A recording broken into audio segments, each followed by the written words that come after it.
अस्सलाम वालेकुम dear student. आज हम पास्ट पेपर को बाकायदा तरीके से शुरू करते हैं और बायो के फर्स्ट चैप्टर से शुरू करेंगे।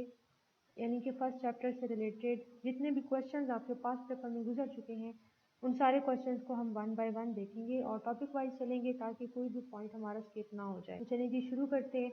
शुरू करने से पहले आप लोगों ने मेरे साथ एक वादा करना है कि हर वीडियो में मैं आपको जो क्वेश्चंस बताऊंगी नेक्स्ट वीडियो के आने तक आपने वो तमाम क्वेश्चंस तैयार करने हैं। तो क्या आप मेरे साथ वादा करेंगे? यकीनन आप मेरे साथ वादा करेंगे क्योंकि आप चाहते हैं कि आप बायो के एग्ज़ाम की अच्छी तरीके से तैयारी कर लें। अगर आप मेरे साथ ये वादा करेंगे और आप अपने वादे पे कायम रहेंगे, तमाम क्वेश्चंस को साथ साथ आप तैयार कर लेंगे, फिर मेरी तरफ से भी एक वादा ले लें कि इंशाल्लाह आप अपने बायो के एग्ज़ाम को बहुत अच्छे मार्क्स के साथ सॉल्व कर सकते हैं और बहुत अच्छे नंबर आप इसमें से ले सकते हैं। चलिए जी अब स्टार्ट करते हैं। ये जो सारी सीरीज़ होगी बायो के एग्ज़ाम की तैयारी के हवाले से, इसमें कोशिश की जाएगी कि मुकम्मल एग्ज़ाम की तैयारी की जा सके और मेन फोकस हमारा पास्ट पेपर्स पे होगा।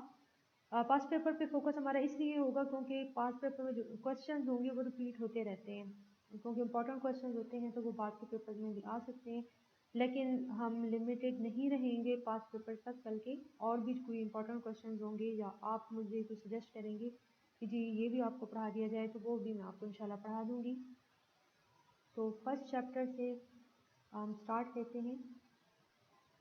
चलें जी शुरू करने से पहले हम पेयरिंग स्कीम को थोड़ा सा देख लें ताकि हमें ये अंदाज़ा हो जाए कि फ़र्स्ट चैप्टर के अंदर हमारे कितने नंबर फंसे हुए हैं।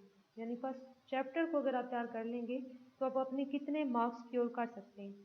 तो MCQs आपके 3 पार्ट होते हैं पेपर में। MCQs होते हैं, इसके अलावा शॉर्ट क्वेश्चंस होते हैं और लॉन्ग क्वेश्चंस होते हैं।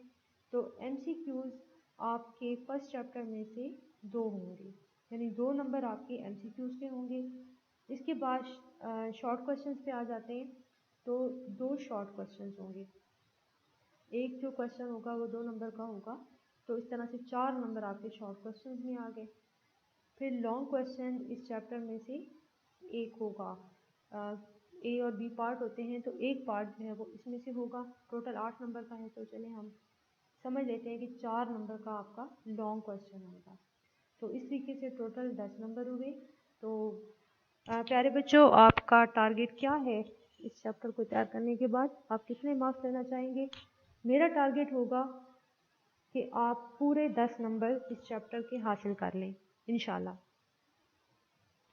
तो क्या अब आप रेडी हैं? अब हम स्टार्ट कर सकते हैं। यकीनन अब आप ज़हनी तौर पर तैयार हो गए होंगे कि आपने बायो के एग्ज़ाम में अच्छे मार्क्स लेने हैं और अच्छे मार्क्स लेने के लिए वादा पूरा करना है जो आपने शुरू में मेरे साथ किया है। सबसे पहला question, right 4 characteristics of living things. Bio के चैप्टर के शुरू में पहले पेज पे लिविंग थिंग्स के कैरेक्टरिस्टिक्स हैं, हम उनको देख लेते हैं। 4 कैरेक्टर आपने बताने हैं।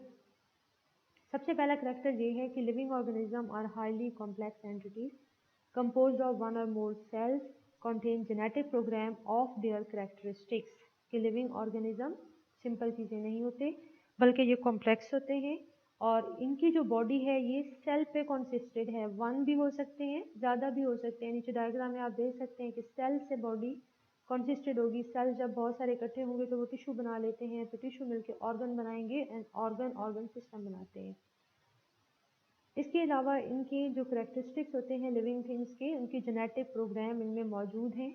उनके सेल हैं, सेल में न्यूक्लियस है, न्यूक्लियस में DNA मौजूद होता है, तो वो उनके जितने भी करेक्टर्स होंगे उनका एक जेनेटिक प्रोग्राम है।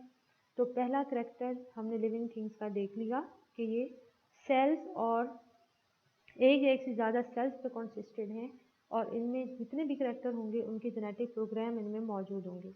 इसके बाद नेक्स्ट करेक्टर ये है, they can acquire and use energy, can carry out and control numerous chemical reactions. कि ये इनको एनर्जी की ज़रूरत होती है, ये बाहर से इनमें ये सलाहियत है कि ये डिफरेंट सोर्सेज से एनर्जी हासिल कर सकें और फिर उस को यूज़ कर सकें। जैसे अब नीचे आप देख सकते हैं कि आप फूड खाते हैं, फूड खा के उसको डाइजेस्ट करेंगे, डाइजेस्ट करने के बाद आप उससे एनर्जी हासिल कर सकते हैं और फिर आपके जो डिफरेंट बॉडी फंक्शंस हैं वो आप परफॉर्म कर सकते हैं। और इसके अलावा हमारे अंदर बहुत सारे केमिकल रिएक्शंस हैं, जैसे आपको पता है ग्लाइकोलिसिस है, क्रेब्स साइकिल है, ये आप पढ़ चुके हैं। और यकीनन अब इतना सिलेबस आपने कवर कर लिया होगा कि ये चीज़ें अब आपको पता होंगी। तो ये दूसरा करैक्टर हो गया, बहुत ही सिंपल था, यकीनन आपको उसकी समझ आ गई होगी। अब अगले करैक्टर की तरफ देखते हैं जी।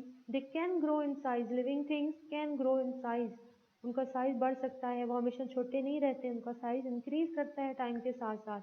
और इसके अलावा उनका जो इंटरनल एनवायरनमेंट है, उनकी बॉडी का जो टेम्परेचर है, जो भी इंटरनल कंडीशंस हैं, उनको वो एक कांस्टेंट लेवल पे रखते हैं। ये डायग्राम में आप देख सकते हैं, एक सीड था, सीड के बाद उसमें से एक छोटा सा पौधा निकला, वो हमेशा छोटा नहीं रहा बल्कि वो बड़ा होके एक पूरा दरख्त बन गया। इसी तरह से आप देख सकते हैं कि जी किसी जानवर का बच्चा, इंसान का बच्चा वो पैदा होता है तो वो छोटे साइज़ का होता है, लेकिन वक्त के साथ साथ उसका साइज़ इंक्रीज होता जाता है। तो ये भी लिविंग थिंग का करैक्टर है।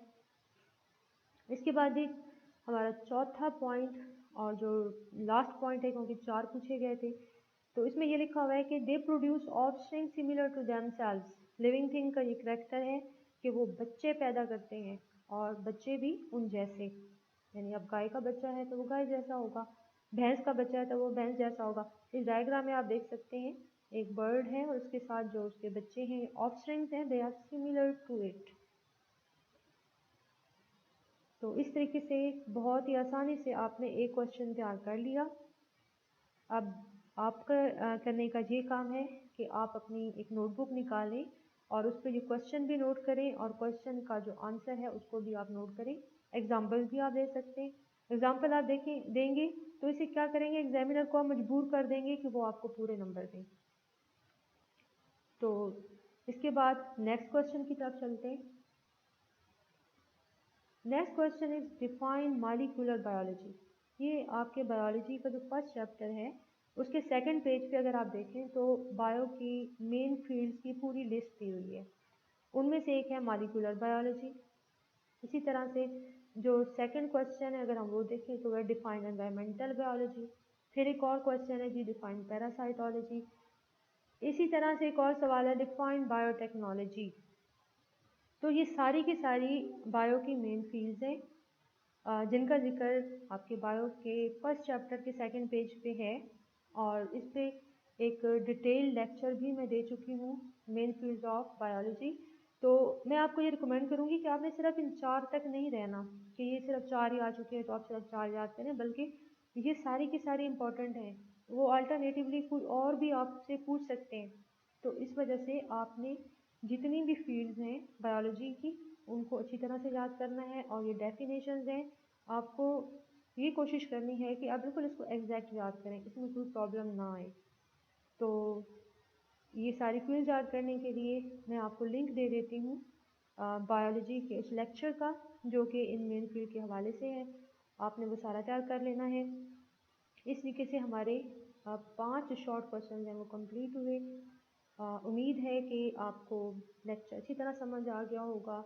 बहुत ही सिंपल है, बहुत ही आसान है और अगर आप सारा कुछ साथ साथ याद करेंगे, डेली पढ़ेंगे, तो इस तरह से आप अपने 10 नंबर सिक्योर कर सकते हैं जो कि हमारा टारगेट था और इंशाल्लाह हम इसे अचीव करेंगे। तो अगर आपको कुछ समझ आई है या आपको कुछ फ़ायदा हुआ है, आपको लगा है कि मैं कोई अच्छा काम कर रही हूँ, तो आप मेरे चैनल को सब्सक्राइब कर दें और मुझे सपोर्ट करें ताकि हम इस काम को मज़ीद जारी रख सकें। अपना बहुत सारा ख्याल रखिएगा। अल्लाह हाफ़िज़।